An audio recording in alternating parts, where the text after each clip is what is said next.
Hey there, I'm Daisy Whitney reporting for BTV here at the NATPE conference in Las Vegas. Just recently talked to Jim Louderback. He's the CEO of Revision3, which has been growing views and audience over the last year, adding a number of new advertisers, and also, like some other companies in the business, will be making some new hires. So Jim, give us the lay of the land at Revision3. How is your audience growing, and any new advertisers you have on board? Sure, yeah, Revision3 had a great year last year. So we pretty much doubled the views that we had, so that was great. We launched 10 new shows, which is pretty awesome. We kind of moved out from the sort of tech geek vertical. We added some comedy stuff in, we added some film and movie stuff in, and this is pretty cool, we just launched an anime show. So anime TV is amazing. If you love anime, you got to watch it. And some of our comedy stuff I'm really excited about too. We brought these guys on who've been pretty big on YouTube called Landline TV. They are hilarious. You've probably seen their stuff. They did the Lady Gaga Christmas album. And they did the iPhone. They did the video. iPhone, we can't right? say the full title the on this. FU It's a family-friendly iPhone, right? show, but Best it's part very about funny. that was the little new Google phone, the Nexus one, peeing on the iPhone, yeah, and that was really fun. So we are doing a lot of great stuff on the audience side. On the sales side, also we had a great year. Our revenue was up pretty nicely. New advertisers, including Ford and NATPE, and Coors has been actually a big supporter of ours. So a lot of really good stuff out there, and really big name advertisers. Oh, Roku. We launched on the Roku platform, the Netflix box. So when they launched independent channels, we were one of the first ones out there. We were among the first. We're like now the most popular independent channel, and we saw our views go up like 10% the week that we launched, which was Thanksgiving week. And Thanksgiving week, usually your views go down. So, and they've been advertising now with us too. They love us. And you attribute that to the Roku, the 10% increase. Oh yeah, yeah. Can you share what your views are? I know you have passionate beliefs about what constitutes a view, but are you able to share? Are you at 20 million views a year, 10 million views a year? So it depends on how you count. And we're going to be talking. I don't know what we're going to be. We have a release coming out that I don't have all the exact numbers, but one of them I can tell you is I think 1.5 billion minutes of engagement.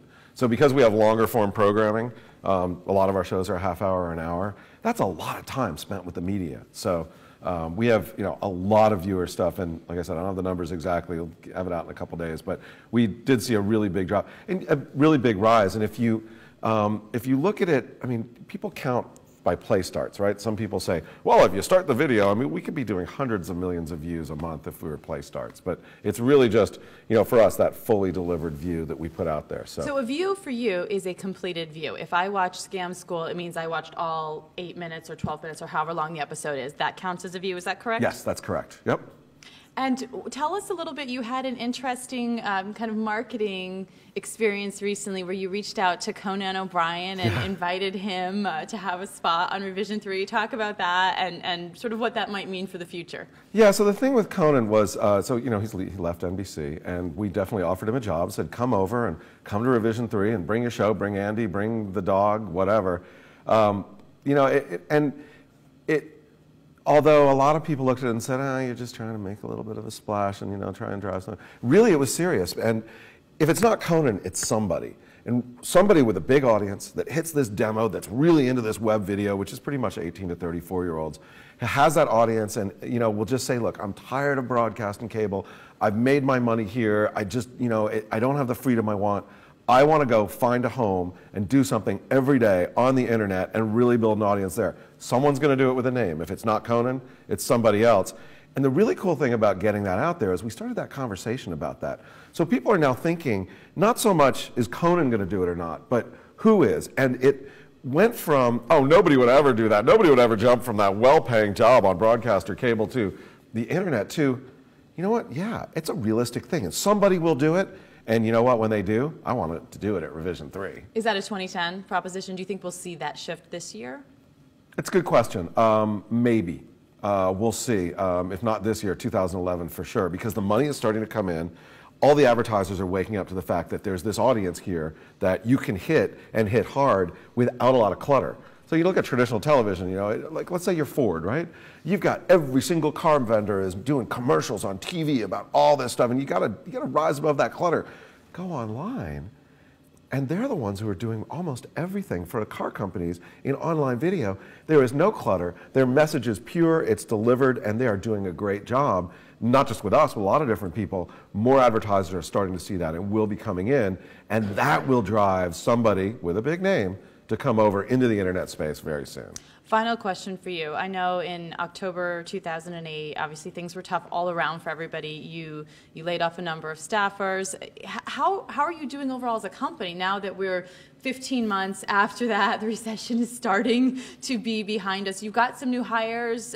Talk to us about that and what that portends in terms of profitability for Revision 3. Sure, yeah. So some of the things that we saw out there is like, look, we are one of the best organizations out there in actually figuring out how to sell this stuff. So our sales force is, number one. They've done a great job on the sponsorship stuff. So we're increasing our sales force by a couple people. We also realized that, traditionally, Revision 3 was all delivered views off of our own site, whether it was via iTunes or streamed. But over the last year, we've kind of reached out, and YouTube's become a big part of what we do.